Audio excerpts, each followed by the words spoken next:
Bismillahirrahmanirrahim. Assalamualaikum warahmatullahi wabarakatuh. Subhanallah adada khalqihi wa ridha nafsihi wa zinata arshihi wa midada kalimatihi. Asyhadu an la ilaha illallah wahdahu la syarika lah wa asyhadu anna Muhammadan abduhu wa rasuluh. Sallallahu ala sayyidina wa maulana Muhammad wa ala alihi wa sahbihi. Allahumma bika asbahna wa bika amsayna wa bika nahya wa bika namut wa ilaihi nusyur.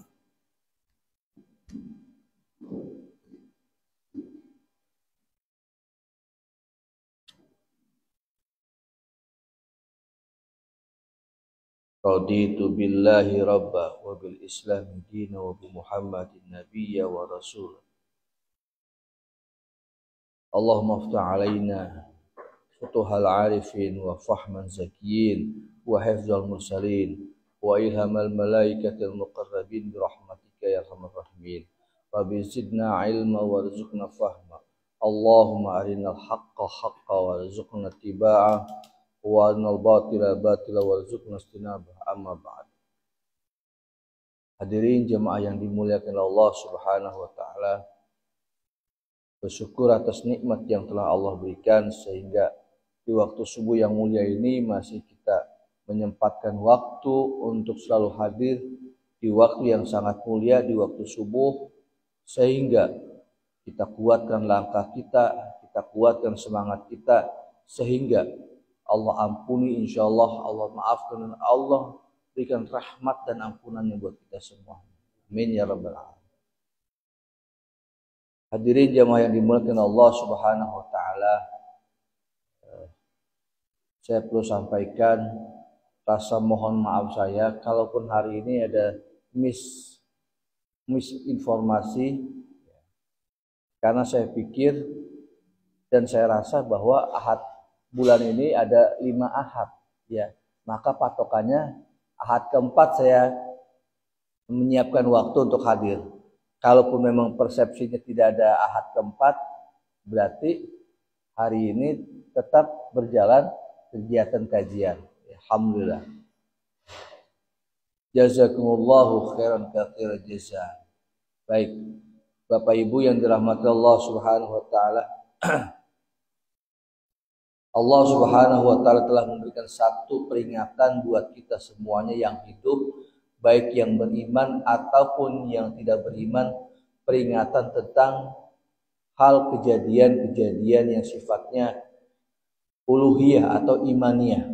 Ya. Kejadian uluhiyah atau imaniyah itu satu perangkat keimanan bagi orang yang beriman, diantaranya adalah beriman tentang datangnya hari kiamat. Beriman tentang datangnya hari kiamat. Ya. Yang lalu saya bahas tentang kejadian wafatnya di akhir kehidupan manusia sampai masuk dalam alam barzakh. Kita masuk dalam penjelasan al-ba'su minal kubur, yaitu kebangkitan dari alam kubur. Nah, sebelum dibangkitkan dari alam kubur, ternyata ada peristiwa-peristiwa sebelumnya, yaitu terjadinya sebuah goncangan yang sangat dahsyat, dan goncangan itu akibat dari satu perintah Allah kepada malaikat Israfil untuk meniupkan sangkakala. Malaikat Israfil adalah malaikat yang ditugaskan untuk meniupkan sangkakala, atau kalau bahasa kita trompet atau trompah. Yang trompah itu salah satu bentuk makhluk yang Allah ciptakan, yang ditugaskan kepada malaikat Israfil, yang besarnya seukuran besarnya buminya Allah. Seukuran besarnya buminya Allah. Ya kalau disebut trompah memang bentuknya kayak trompah, Pak. Tapi besarnya sebesar ciptaan buminya Allah. Ketika ditiupkan, ya sudah, bumi Allah yang ada di yang saat ini ada, ketika ditiupkan tiupan pertama, terjadilah sebuah goncangan yang sangat dahsyat, dan disitulah disebutkan dalam surah Al-Zalzalah, idza zulzilatil ardu zilzalaha, ketika terjadi goncangan yang sangat dahsyat, zilzalaha, maka goncangan yang sangat dahsyat mengakibatkan wa akhrajatil ardu athqalaha, kemudian mengeluarkan perut isi bumi menumpahkan ke permukaan bumi. Wa qalal insanu ma laha, dan berkatalah manusia pada saat itu, ada apa ini? Dalam sebuah keterangan tafsir bahwa yang merasakan dahsyatnya goncangan kiamat itu adalah orang-orang kafir. Nah, orang-orang yang beriman itu bagaimana, Pak? Sebelum terjadinya goncangan yang sangat dahsyat atau terjadinya peristiwa kiamat, kalau istilah kita, maka sebenarnya Allah kirim angin yang sangat lembut dari bumi Yaman, kemudian menghampiri atau tercium aroma yang sangat wangi sekali, dan wanginya bagaikan minyak kasturi. Bagi orang yang beriman, Allah tarik tuh ruhnya.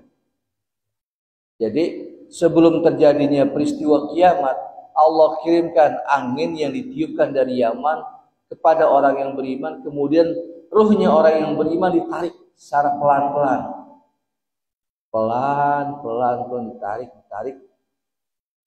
Semuanya orang yang beriman, dan semuanya yang hari itu hatinya tertanam dengan kalimat asyhadu an la ilaha illallah wa asyhadu anna muhammadar rasulullah, itu dalam keadaan wafatnya, meninggal dalam keadaan husnul khatimah.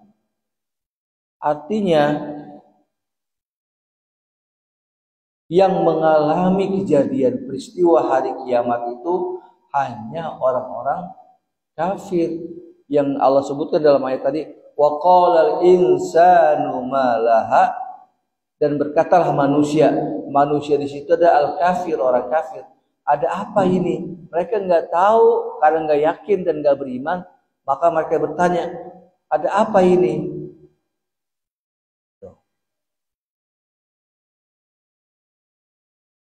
Allah jelaskan dalam ayat selanjutnya, yauma idzin tuhadditsu akhbaruha. Dan pada saat itulah Allah kabarkan kepada mereka tentang kabar tentang kedatangannya hari kiamat.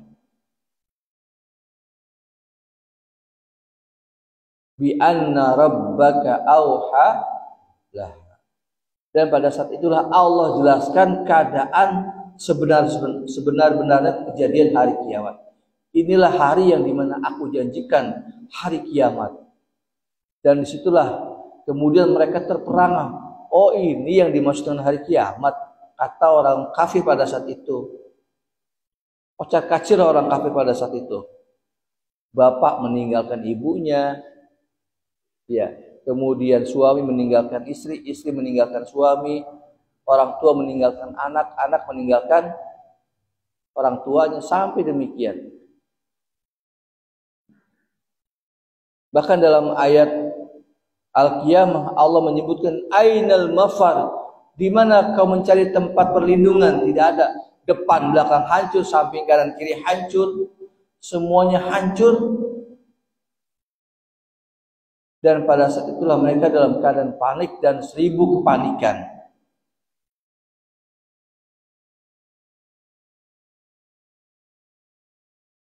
Nah, ketika terjadi goncangan pertama, tiupan pertama, terjadi huru hara, lalu ya, dengan sebab terjadinya tiupan pertama, huru hara pertama, tiupan pertama, terjadilah sebuah goncangan yang sangat dahsyat. Keseimbangan planet sudah tidak bisa tertahan lagi, planet-planet bertabrakan, kemudian gemuruh, bumi pun bertabrakan.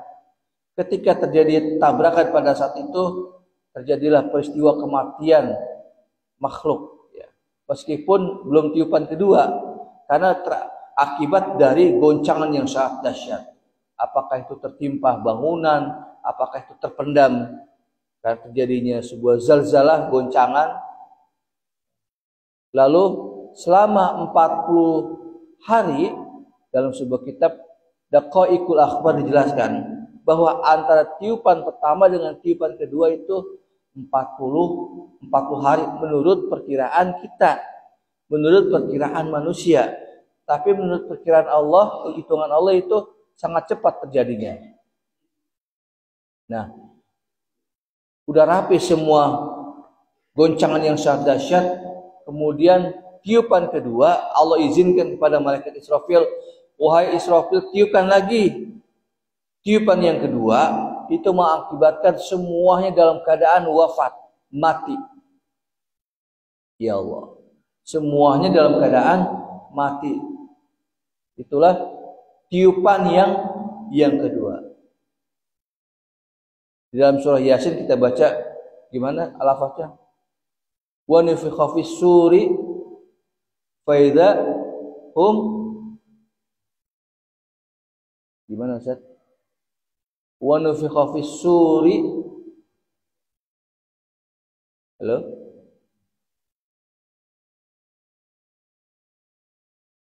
Fa idza hum minal ajdasi ila rabbihim yansilu. Nah, pada saat ketika ditiupkan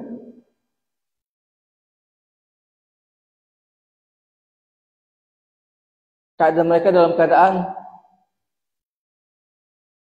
kayak orang apa Pak tuh Pak?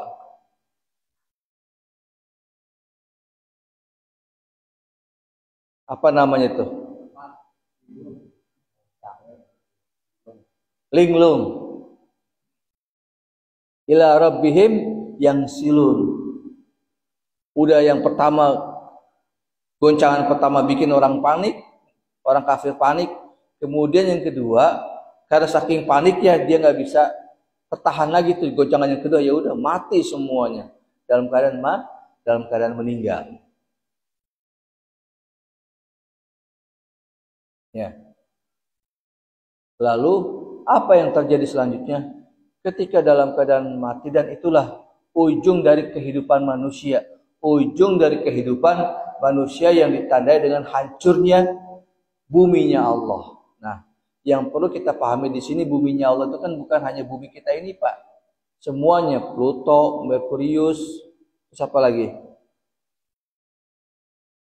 Saturnus, Uranus, semua yang disebut dengan 12 planet itu dalam keadaan hancur runtuh karena akibat goncangan-goncangan. Jadi selama ini kita pahami yang dimaksud dengan goncangan itu bumi yang dipijaki oleh manusia, tapi semua buminya Allah yang ada hancur. Langit terbelah, bumi hancur. Dan disitulah Allah memperlihatkan sebuah hakikat kekuasaan Allah yang selama ini manusia menafikan tentang itu. Allah buktikan tentang kekuasaannya di hadapan manusia-manusia yang kafir pada saat itu. Makanya Allah wafatkan dulu tuh orang yang beriman dengan tiupan angin yang sangat sejuk, wanginya seperti wangi aroma kasturi. Bapak pernah mencium atau pernah beli minyak kasturi? Nggak jauh beda, wanginya seperti itu, lembut wangi. Ya, kalau boleh diibaratkan, Bapak pakai minyak wangi di sini, Bapak pergi misalkan ke depan, wanginya masih ada tuh Pak. Wanginya masih ada tercium. Misalkan Ustaz Salim biasa pakai minyak kasturi, pas nggak ada, Ustaz Salim masih ada nih, wanginya masih ada di sini, masih tercium wanginya. Itu contoh minyak kasturi Pak. Seperti itu. Lalu ketika Allah wafatkan dengan tiupan yang kedua tersebut, mereka itu dalam keadaan wafat. Nah, apakah pada saat itu orang-orang kafir yang meninggal di akhir ujung kehidupan dunia, apakah ada satu kehidupan selanjutnya, yaitu proses tentang as-su'alu fil kubur, yaitu pertanyaan-pertanyaan dalam kubur. Jadi mereka pun mendapat giliran waktu ditanya di alam kubur. Lah bukan kemudian di akhir zaman, di akhir kehidupan dunia mereka wafat kemudian nggak ditanya selanjutnya. Kemudian terakhir ketika episode pertanyaan sudah selesai semuanya di alam kubur, lalu selanjutnya al-ba'su minal kubur, yaitu mereka dibangkitkan dari alam kubur. Nah, kemarin penjelasannya sudah tuh tentang orang yang kafir, orang yang maksiat itu akan diazab. Kalau ahlul maksiyah akan diberikan satu peringatan. Tapi kalau kemudian ahlul ta'ah, orang yang taat akan diberikan kenikmatan di alam kubur. Kita lanjut tentang pembahasan tentang bangkitnya di alam kubur, dari alam kubur. Qala Allah Ta'ala, Allah Subhanahu wa taala berfirman, "Tsumma innakum yaumal qiyamati tub'atsun." Kemudian sesungguhnya kalian yaumal qiyamah, pada hari kiamat, tub'atsun, akan dibangkitkan. Ya, baik.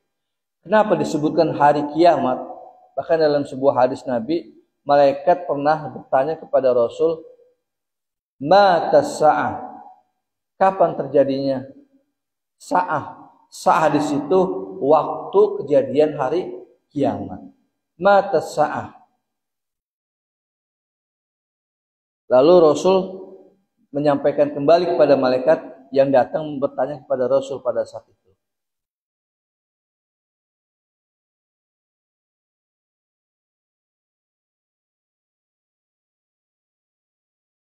Kapan terjadinya hari kiamat?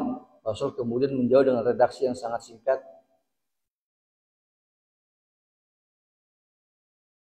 Allah yang maha mengetahui tentang hal itu. Lalu kemudian malaikat Jibril bertanya lagi tentang, kalau gitu tunjukkan tanda-tandanya, wa an ammaratiha, kalau gitu tunjukkan tanda-tandanya. Di antara tanda-tanda yang disebutkan oleh Nabi pada saat itu, pertanyaan yang disampaikan oleh malaikat kepada Rasul, Rasul menjawab tanda-tandanya, di antaranya adalah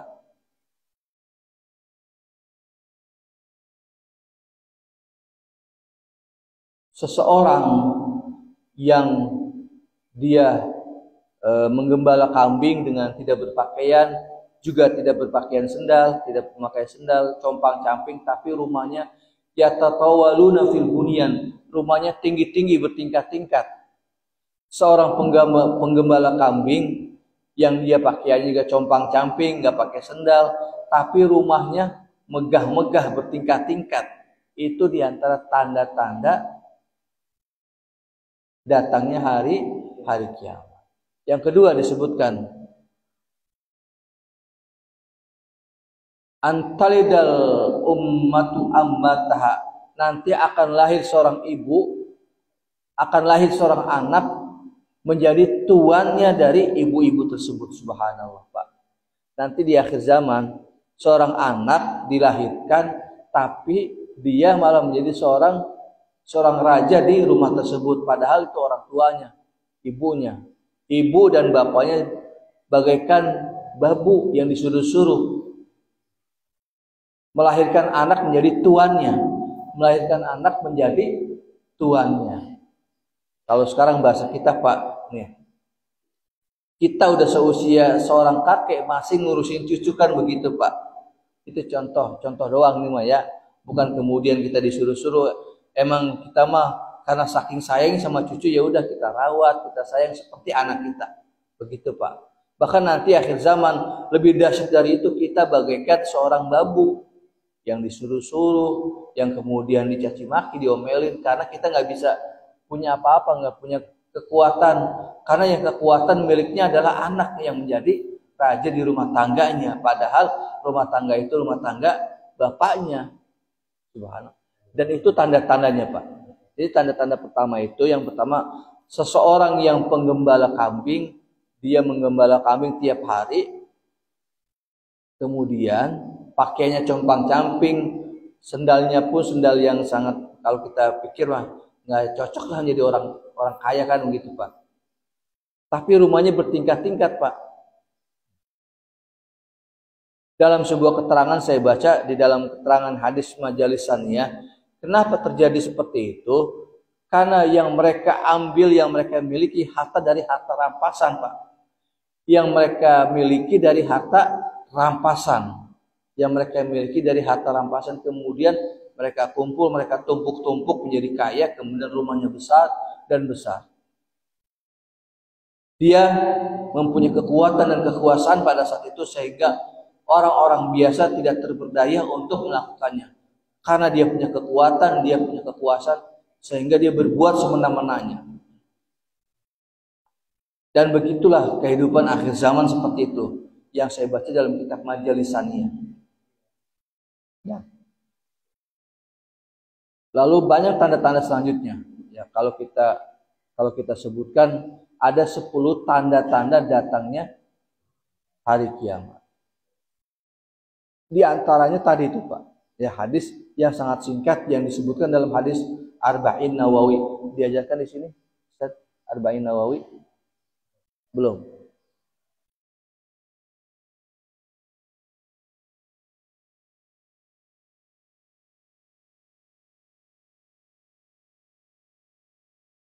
Baik. Kemarin kita singgung sedikit tentang orang-orang yang dibangkitkan dari alam kubur itu sesuai dengan amalnya masing-masing. Ya, saya ulang lagi, 3 kelompok yang ketika dibangkitkan mukanya berseri-seri. Siapa di antara mereka 3 kelompok itu? Kelompok yang pertama yang ketika dibangkitkan dari alam kubur mukanya berseri-seri, yang pertama min atharil wudu, orang yang rajin menjaga wudunya. Orang yang rajin menjaga wudunya. Kenapa demikian? Karena orang yang terus berwudu itu ditampakkan pada saat ketika dibangkitkan dari hari kiamat, itu mukanya berseri-seri karena wudu yang kita lakukan di dunia atau pada saat ini itu mengandung nur cahaya buat tubuh kita. Mengandung cahaya buat tubuh kita, subhanallah. Lalu yang kedua, orang yang dibangkitkan dari alam kubur mukanya berseri-seri. Yang kedua, min athari sujud, orang yang rajin sholatnya. Orang yang rajin sholatnya dan orang yang rajin wudunya, menjaga wudunya, sudah pasti dia melakukan sholat. Maka akan tampak kekuatan cahaya itu. Lalu yang ketiga, orang yang mengamalkan sehari semalam zikir 100 kali tahlil la ilaha illallah, 100 kali dia baca dalam sehari semalam, maka nanti kal badri tamam, dibangkitkan seperti bulan purnama. Cahayanya seperti bulan purnama. Subhanallah. Ini salah satu kemuliaan yang Allah berikan kepada orang yang menjaga wudunya, orang yang selalu menjaga sholatnya, dan orang yang selalu menjaga zikirnya la ilaha illallah 100 kali sehari semalam. Ya, kalau kita boleh ngitung ya Pak, kita baca tahlil setelah sholat paling banyak berapa? Misalkan zuhur 33, asar 33, udah 66. Kemudian maghrib 33, udah 99. Kemudian isya 33, udah berapa tuh?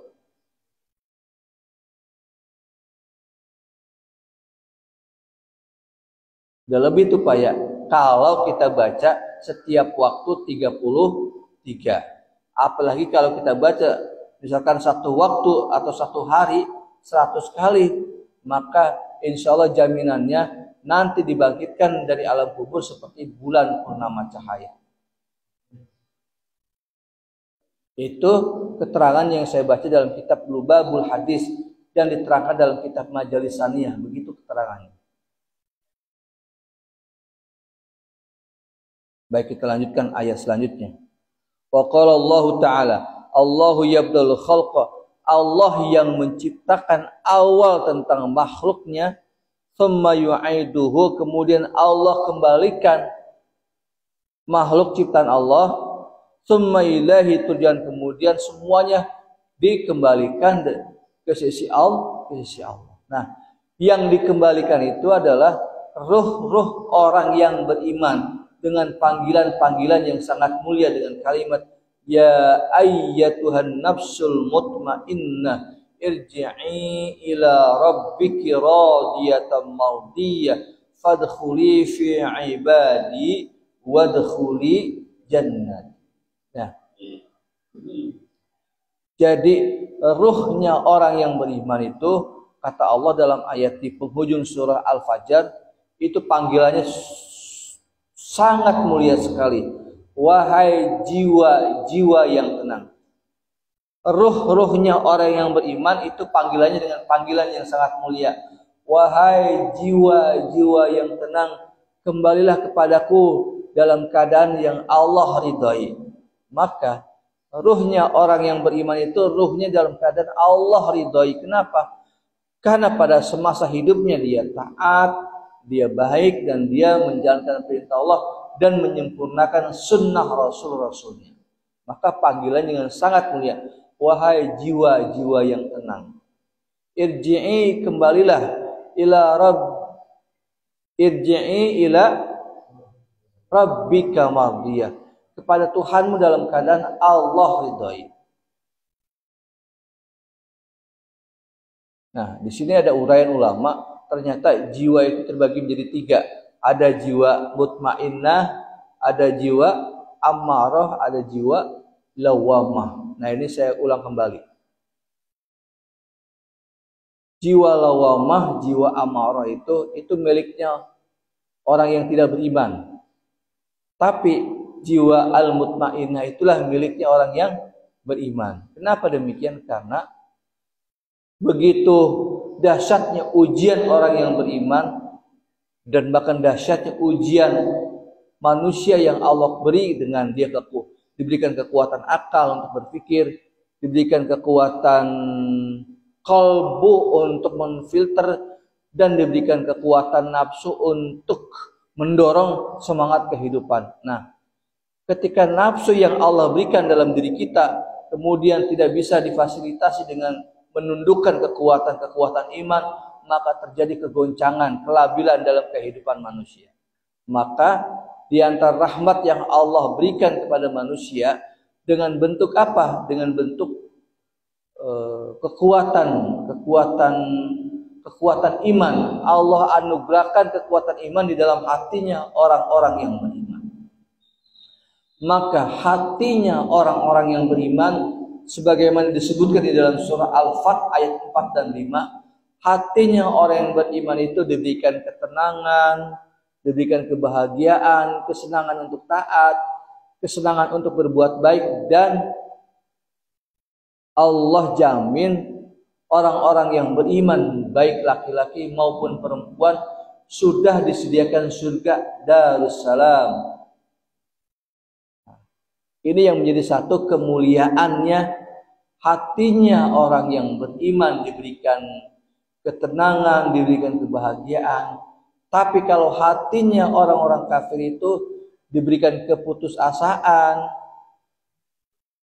merasa kemudian menjadi satu kegeringsangan, kegelisahan, itulah keadaan hatinya orang-orang yang tidak beriman.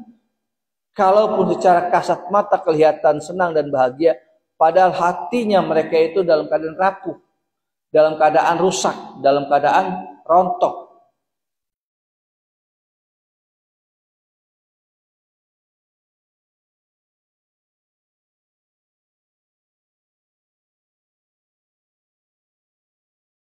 Maka kemudian hatinya orang-orang yang kemudian yang tadi disebutkan orang-orang kafir, maka terjadilah semacam dua kelompok. Ya, kelompok ada yang nafsul lawamah, ada yang jadi nafsul amarah. Nah, ini terbagi dua kelompok, Pak. Hatinya, nafsunya orang yang tidak beriman itu terbentuk menjadi dua nafsu, Pak. Ada yang mengikuti nafsul lawamah, ada yang mengikuti nafsul amarah. Nah, apa yang dimaksud nafsul amarah? Amarah itu, Pak, diantaranya ya dendam, iri, dengki, ujub, sumah, itu isinya hatinya orang-orang yang tidak beriman. Kalaupun hari ini kita bisa menyaksikan suatu tindakan sikap orang yang tidak beriman dengan begitu kerasnya ketika dinasehati, dengan begitu sangat membangkangnya, kemudian mereka dinasehati, diberikan satu kebenaran, karena memang hatinya mereka enggak menerima nafsu amarah yang ada, dendam dan dengki. Nah kemudian Pak, yang kedua ini yang lebih dahsyat lagi Pak. Nafsu lawamah itu nafsu kebinatangan Pak. Nafsu kebinatangan Pak. Kalau nafsu amarah itu masih ada iming-iming kemanusiaan, tapi kalau nafsu lawamah lebih cenderung pada nafsu kebinatangan Pak. Bapak lihat kucing kalau lagi kawin ya pagi, siang, sore ya kawin kan begitu Pak. Tanpa melihat waktu dan tempat kan begitu Pak. Itu namanya binatang Pak. Begitulah orang-orang yang kemudian terjebak dengan nafsu lawamah. Yang terjebak dengan nafsu lawamah. Nah, makanya Allah hanya panggil nafsu yang taat, nafsu yang ditundukkan, nafsu yang diisi dengan kebaikan dan kemuliaan di sisi Allah Subhanahu wa taala. Siapa nafsu itu? Nafsul mutmainnah, hanya orang-orang yang beriman, yang soleh, yang taat dan ikhlas. Maka dengan panggilan-panggilan yang sangat mulia, ya ayyatuhan nafsul mutmainnah irji'i ila rabbiki radiyatan mardiyah fadkhuli fi ibadi. Bahkan Allah nyatakan fadkhuli, masuklah. Fadkhuli, masuklah. Fadkhuli jannati, masuklah dalam surgaku. Sudah dipastikan masuk dalam surganya Allah. Dan surganya Allah yang Allah sediakan khusus kepada umat Rasul, yaitu Darussalam, yaitu surga Darussalam, sebagaimana zikir yang lazim kita sebutkan, Allahumma antas salam wa minkas salam wa ilaika ya'udus salam wa hayyina rabbana bisalam wa dakhilna jannata darussalam tabarakta rabbana wa ta'alaita ya dzal jalali wa ikram. Nah, udah tuh diterima tuh ruhnya orang yang beriman. Masya Allah. Maka pantas kalau ruhnya diterima secara otomatis, secara logika ya Pak, kalau ruhnya diterima di sisi Allah, maka insya Allah akan mendapatkan nikmatul kubur, akan mengalami nikmat kubur di alam kubur. Maka kejadian nikmat kubur bagi orang yang beriman pada saat ketika selesai ditanya oleh malaikat munkar dan nakir, maka Allah menjelaskan dengan ayat selanjutnya, wa antum hina idzin tanzurun, pada saat ketika menunggu sampai hari kiamat, maka orang-orang yang beriman itu diperlihatkan tempat akhirnya. Tempat akhir diperlihatkan. Ya, sebagaimana kemarin saya jelaskan, saya ulang kembali. Ya. Jadi orang-orang yang beriman yang kemudian selesai etapa pertanyaan malaikat munkar dan nakir, maka dibahagiakan orang yang beriman itu tempatnya diperlihatkan. Surganya Allah diperlihatkan. Waduh, sangat bahagia dan senangnya kalau kita diberikan kabar, ayo besok hari Minggu besok nih, minggu kelima, kita jalan-jalan ke daerah Banten. Wah, tempatnya nyaman, vilanya bagus, pemandangan juga indah. Kira-kira seneng gak Pak dikasih gambar? Seneng sekali tuh Pak. Udah gitu jalan-jalannya gratis, makan disediakan, tempat juga free, pemandangannya sangat indah sekali. Seneng banget gak Pak? Seneng banget tuh Pak, jalan-jalan gratis, makan gratis, tempat juga indah. Aduh, pengen buru-buru pergi kan begitu Pak.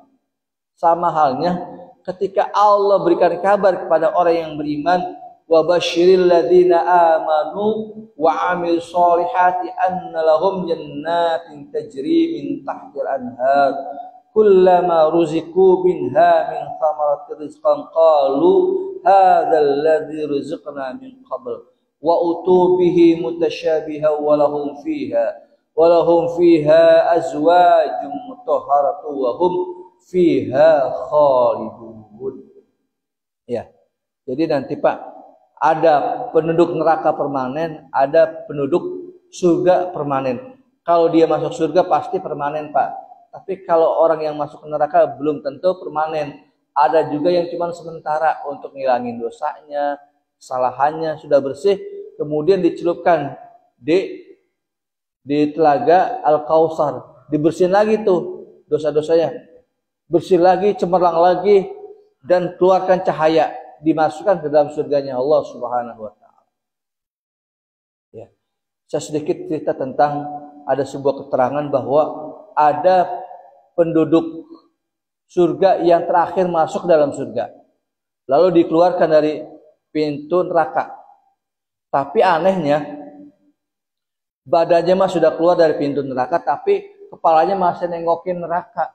Ya Allah, kenapa kau keluarkan jasadku, tapi pandanganku masih melihat neraka? Ya Allah, hindarkan pandanganku dari pandangan neraka, pindahkan pandanganku kepada pandangan surga. Aku nggak kuat lagi mencium baunya dan panasnya.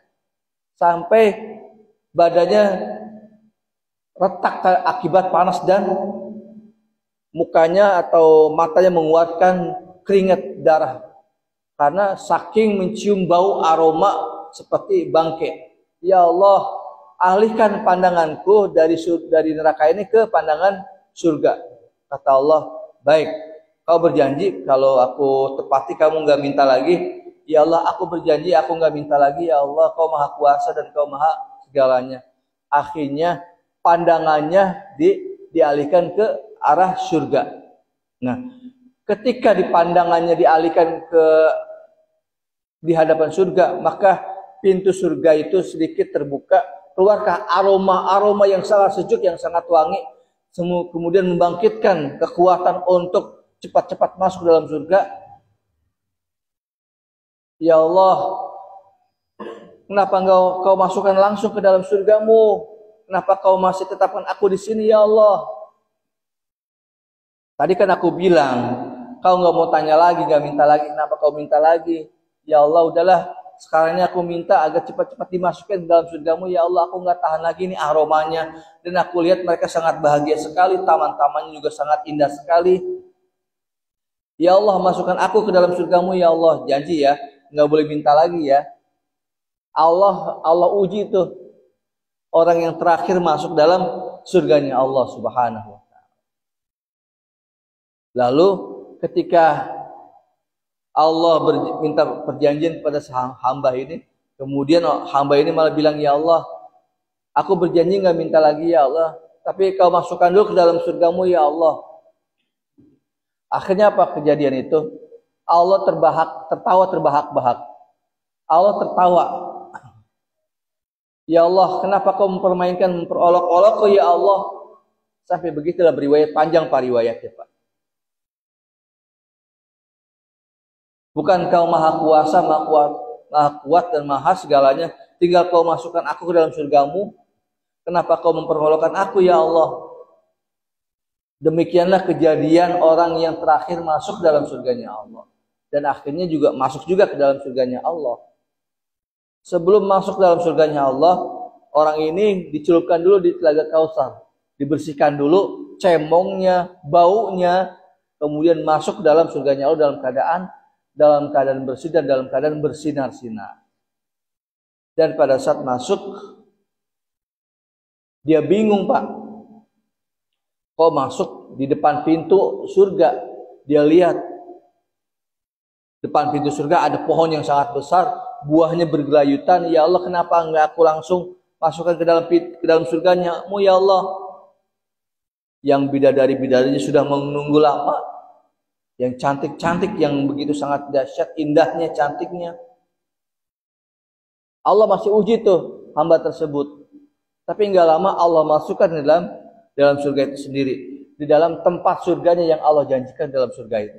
Tapi masih tertahan di pintu kalau bahasa kita kamarnya Pak, di depan kamarnya surga.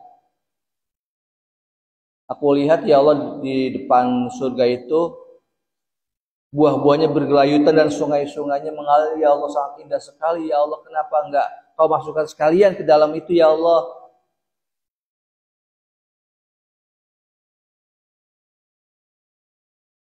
wahai hambaku, kalaupun kau mau, kau tinggal katakan, kau bisa masuk dalam surganya. Kau tinggal masuk ke dalamnya. Nah, begitulah janjinya Allah dalam Al-Quran dalam surah Al-Baqarah. Orang-orang yang sudah masuk dalam surganya Allah, maka apapun permintaannya, maka dengan izin Allah langsung terjadi. Contoh misalkan gini Pak, katakan dulu di dunia kita nih hari ini, kita nikmatin buah yang paling lezat apa tuh Pak? Buah yang paling enak, yang paling lezat itu apa Pak? Ukurannya seperti apa? Katakanlah kita sebut buah durian Pak ya, buah yang sangat favorit, yang sangat nikmat. Nah, ketika nanti masuk dalam surga, ada seorang misalkan begini, ini mah cerita Pak ya. Ya Allah, dulu aku seneng buah durian ya Allah. Langsung tuh Pak, kesenangan yang disenangi oleh seorang hamba itu, wa utubihi mutasyabiha, maka Allah berikan semisal yang dia senangi. Ya kalau kemudian senangnya kita durian, datang ke durian Pak. Subhanallah. Itu dijelaskan di dalam surah Al-Baqarah dan bahkan diuraikan dalam tafsir, berbagai tafsir, diantaranya tafsir yang sangat sederhana yang bisa kita baca, tafsir Jalalain. Di situ dijelaskan bahkan buah-buahan kesenangan kita di dunia dan kita minta kepada Allah terbersit dalam hati, langsung nampak di hadapan kita. Nggak usah pakai kita metik, langsung dia menghampiri kita. Buah yang habis dia datang lagi menghampiri kita. Masya Allah, ini salah satu kebahagiaan, kemuliaan yang Allah berikan kepada ahlul jannah. Hadirin jemaah yang dimuliakan Allah Subhanahu wa taala, begitulah keadaan orang-orang yang ketika dibangkitkan dan dimasukkan ke dalam surganya Allah Subhanahu wa taala. Dan yang perlu kita catat di sini adalah orang-orang yang masuk dalam surganya Allah, ada dua hal yang penting, yaitu ada jaminan dari Rasul Shallallahu Alaihi Wasallam dan ada rahmatnya Allah Subhanahu Wa Taala. Pak, jaminan kita itu adalah Rasul Shallallahu Alaihi Wasallam. Ya, masuknya kita ke dalam surganya Allah karena jaminan Rasul dan rahmatnya Allah Subhanahu Wa Taala. Kalau kita hitung amal kita, ya Allah Pak, nggak sebanding dengan amal solehnya sahabat-sahabat Nabi, amal solehnya orang-orang yang taat, jauh Pak kalau ukuran amal Pak ya. Tapi karena asbab rahmatnya Allah turunkan rahmatnya, maka dengan rahmatnya Allah masukkan kita ke dalam surganya Allah Subhanahu wa taala. Inilah rahmat, nikmat yang terbesar, yang terakhir yang Allah berikan kepada orang-orang yang beriman, yang Allah masukkan ke dalam surganya Allah. Amin ya rabbal alamin. Semoga Allah selamatkan dunia kita, Allah wafatkan kita dalam keadaan husnul khatimah, dan Allah bahagiakan kita dan sampai ketemu berjumpa dengan Rasulullah sallallahu alaihi wasallam. Subhanakallahumma wa bihamdika asyhadu an la ilaha illa anta astaghfiruka wa atubu ilaik. Assalamualaikum warahmatullahi wabarakatuh.